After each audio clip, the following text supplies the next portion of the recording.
During the 17 days that J.J. Watt was a free agent, the Texans star was connected to multiple teams. But for the most part, the Cardinals never really seemed to be in the conversation, which is one reason why it was so shocking on Monday when Watt announced on Twitter that he would be signing with Arizona. It was also shocking that a fake Peloton account fooled America, but that's another story. Although it was surprising to see Watt sign a 2-year, $31 million deal with the Cardinals, the move actually makes a lot of sense, and here are 5 reasons why. It might not have been the deciding factor in Watt's choice, but you can bet that one of the reasons he ended up signing with Arizona is because of his familiarity with Cardinals defensive coordinator Vance Joseph. The two have a long history together that dates back to Watt's rookie year in 2011, when Joseph was the defensive backs coach on Houston's staff.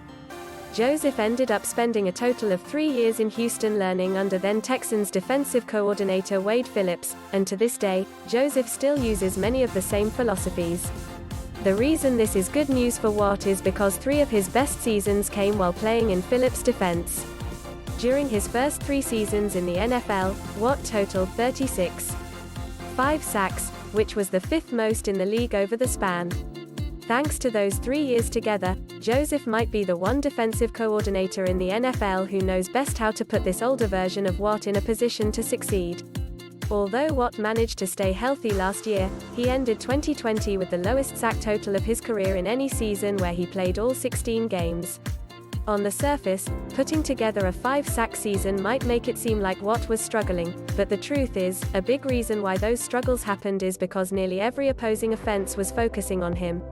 Watt saw more double teams than any other pass rusher in the NFL, and when you're being double teamed, it's not easy to be productive. In Arizona, Watt should almost certainly see fewer double teams, and that's because he's going to be on a defensive line that's also going to have Chandler Jones rushing the passer. Over the past 9 years, Watt and Jones have been the 2 most productive pass rushers in the NFL when it comes to sacks.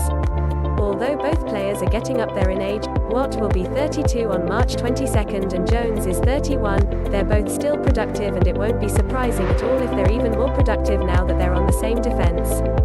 One of the biggest questions the Cardinals are going to face this offseason is whether they should bring back Haason Reddick. After a career year that saw him tally 12.5 sacks, it's not going to be cheap to keep him, and Arizona knows that. The Cardinals could hit him with the franchise tag, but at an estimated cost of $15.